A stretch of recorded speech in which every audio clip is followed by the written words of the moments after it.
Salam sejahtera untuk pelajar kitab suci yang setia. Baik, kita akan pelajari dari dalam buku 1 Tawarik pasal yang ke-26. Apakah pelajaran yang menarik yang dapat kita ambil dari pasal ini? Ada 4 hal yang sederhana yang dapat kita ambil, yaitu bagaimana pelayan Tuhan membutuhkan kesetiaan bukan hanya posisi. Mereka yang menjaga pintu gerbang mungkin terlihat sebagai tugas yang sederhana, tetapi Tuhan menganggapnya penting. Itu berarti tidak ada pelayanan yang kecil di hadapan Tuhan. Baik sebagai pelayan dalam gereja untuk tanggung jawab apa saja yang dipercayakan. Semua itu memiliki nilai di mata Tuhan. 1 Korintus 4 ayat yang kedua yang akhirnya dituntut dari pelayan-pelayan yang demikian ialah bahwa mereka ternyata dapat dipercayai. Pelajaran yang kedua dari pasal ini, bagaimana berkat Tuhan seringkali mengikuti kesetiaan dalam keluarga. Anak-anak kita akan meneladani pilihan pekerja yang setia dari orang tuanya. Bahkan itu menjadi sebuah warisan iman bagi anak-anak. Suatu kesetiaan akan dilanjutkan dari generasi ke generasi dan mempengaruhi mereka selanjutnya di dalam kehidupan. Yang ketiga, mengelola harta Tuhan haruslah dengan integritas, karena mereka yang ditugaskan dalam tanggung jawab itu sangat berharga.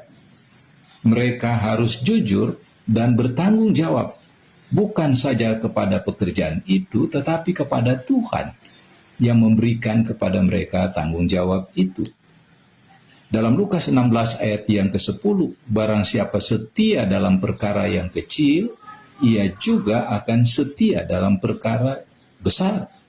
Dan yang terakhir, setiap orang punya peran dalam pekerjaan Tuhan. Tidak semua orang menjadi imam di antara orang Israel.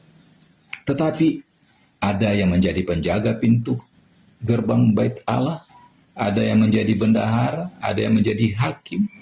Nah, semua ini adalah tanggung jawab dan pekerjaan yang berbeda. Tetapi semua tanggung jawab yang dipercayakan dalam kehidupan itu adalah pilihan Allah bagi mereka. Dan semua mereka memiliki peran yang berbeda namun penting. Marilah kita percayai bahwa di dalam tanggung jawab yang Allah percayakan bagi kita, Ia memintakan kepada kita kesetiaan. Dan Ia menghargai kesetiaan yang kita tunjukkan. Ia juga mengharapkan tanggung jawab atasnya.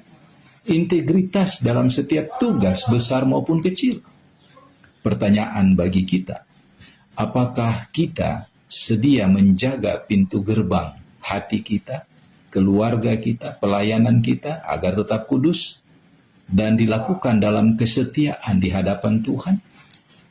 Pertanyaan itu sederhana, namun akhirnya Allah akan mencari setiap orang, bukan mereka yang hebat, tetapi setiap orang yang setia.